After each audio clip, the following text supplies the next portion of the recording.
this needs to be said. Because do you know what today is? Today is March 16th, if you're listening to this in delay. Today, 3 years ago, began our 15 days to stop the spread as a nation. 15 days, we were going to stop the spread. This has been a hell of a long 15 days, isn't it? It's a very long 15 days.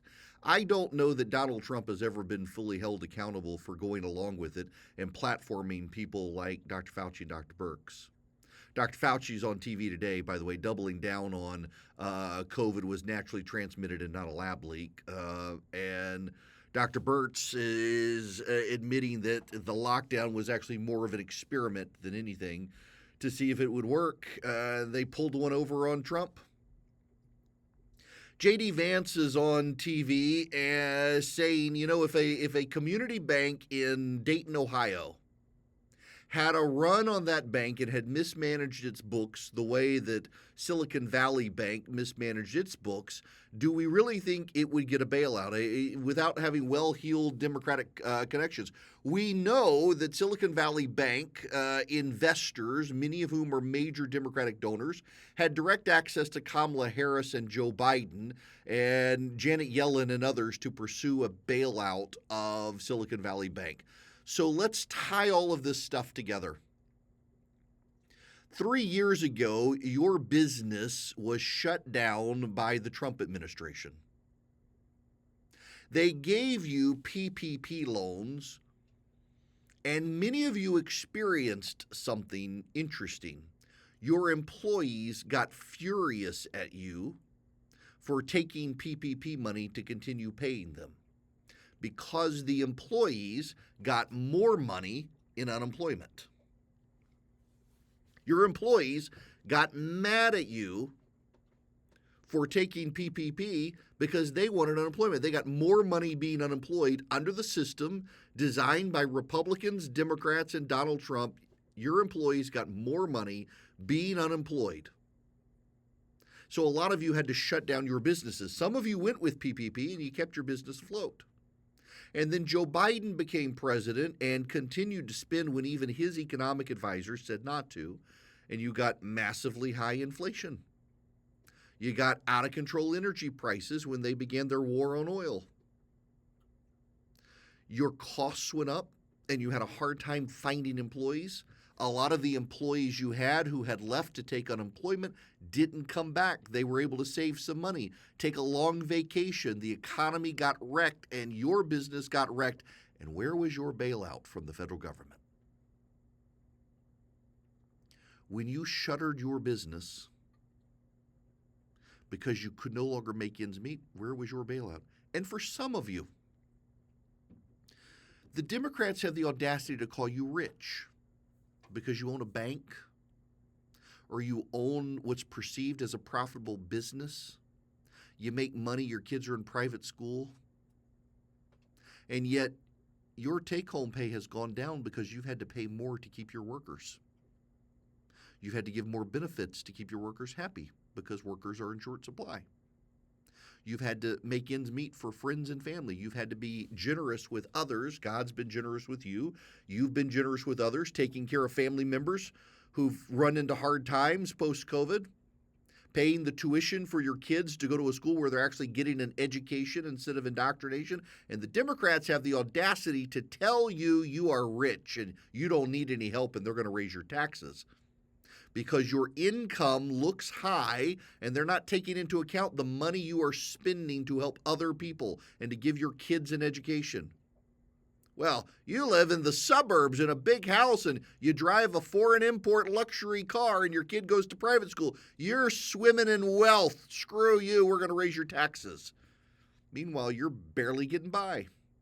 You're living paycheck to paycheck, like the guy who makes half of what you make. But the reason you're living paycheck to paycheck is because you have people in your orbit who you care about who are on hard times, and instead of having them rely on the government, you're helping them out.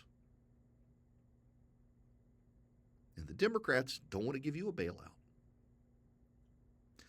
But the guy next door with the "in this house we believe love is love and we have no room for hate," He's got a bunch of student loans for getting a master's degree in puppetry arts, and the Democrats want to use your money to bail him out of his student loans.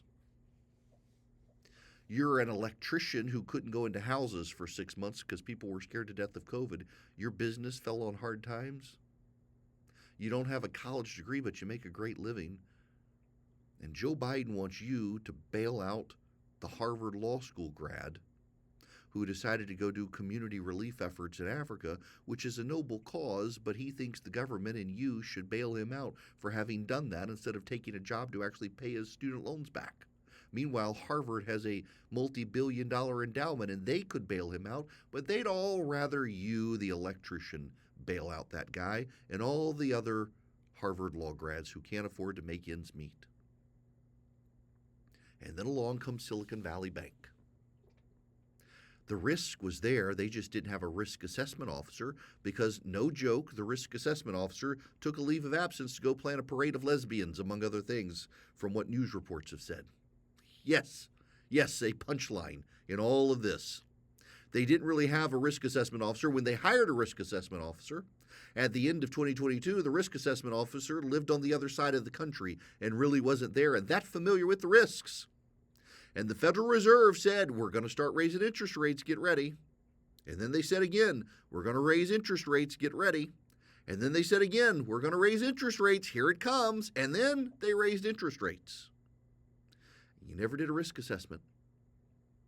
You bought a bunch of corporate bonds that now underperformed the Fed funds rate, so you became illiquid.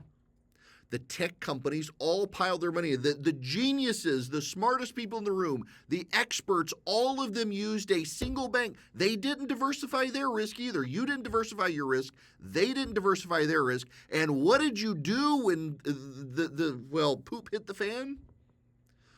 You all picked up the phone and called Kamala Harris, Janet Yellen, and Kamala Harris because you're political donors, and you said, hey, screw the middle class, we need a bailout, come save our deposits. Now look, I understand the concern of all these companies. They all used the same bank. The bank didn't manage its risk well. If you don't bail out the depositors, forget the shareholders, forget the equity in the bank, the depositors, if you don't bail them out, well, they can't make payroll for people. Those people then can't pay their bills. You have a rash of bankruptcies in this country, except they've already gotten their student loans bailed out. But when your business goes under because you can't meet payroll, you don't have Kamala Harris's phone number. You don't have Bill Ackman, the hedge fund manager. You don't have any of the major Democratic donors calling the White House or the Treasury Department or the Federal Reserve. You don't have any former Federal Reserve governors on your board of directors. You got you and your wife and your kids in your mom and pop shop struggling, about to go under because inflation's so high due to government policy. No one's coming to bail you out. Yeah, look, I get the economic consequences. I do. I get the economic consequences of Silicon Valley Bank. But also, those should be the consequences in a free market. There should be risk in a free market. And when you manage your risk poorly, there should be consequences. And other people will be out there in the creative destruction of the marketplace to pick up the pieces and rebuild. And those businesses that all use Silicon Valley Bank, that have to use the liquidated assets of Silicon Valley Bank to get a pro rata share of what they had, they'll learn their lesson. And they'll, if they're good, find investors who can swoop in, give them loans, bail them out, and make some money along the way. But all of that's been forestalled now. All of the things that are supposed to happen in a free marketplace have not happened because Democratic donors involved with Silicon Valley Bank could pick up the phone and get a bailout that your business can't get. They want to tax you because on paper you're doing well. Meanwhile, you are bailing out your friends and family on hard times because the federal government won't bail them out because the feds don't know them and they're not wealthy enough to be donors to the Democratic Party. A backlash is coming. There are some people who think, no, look at 2022, no backlash will come. Well, Republicans admittedly put up a bunch of crazy people. And all those crazy people got rejected. It was the normal people actually won. If the GOP puts up normal candidates who address this concern in 2024, I think they provoke a backlash against the Democrats. In America, it should not be about who you know that gets you ahead. Didn't really watch the Oscars the other night. I don't watch that garbage anymore. But I tuned in at the end because the game was over and it came on. It was on the live stream on the front porch, and it was the Everything Everywhere All at Once people won. And I went back and watched the actor who won, the dad in that. It's a Vietnamese refugee. He said, "This is the American dream." He dropped out of acting, gave up on it, wasn't getting jobs, came back in, and he won. Won on the quality of his performance. That is the American dream. And the American dream is supposed to be through your hard work and tenacity, you can get ahead. But you can't get ahead when the Fed is using your money to bail out the privileged elite from their student loans instead of making the universities with billion-dollar endowments cover their costs. You can't get ahead when the Fed is using your money to bail out a bank in Silicon Valley where all the Democratic donors are invested. You can't get ahead. The free market doesn't work when the free market is no longer free. A backlash is coming. The GOP nominates the right candidate who can articulate that message. There will be hell to pay, and there should be. The system is designed to work as a meritocracy. It's supposed to be that way in this country. It's not supposed to be about who you know to get ahead, but increasingly in this country, it is about your connections and who you know, and whose phone number can you call, and do you have enough Federal Reserve governors on your board of directors?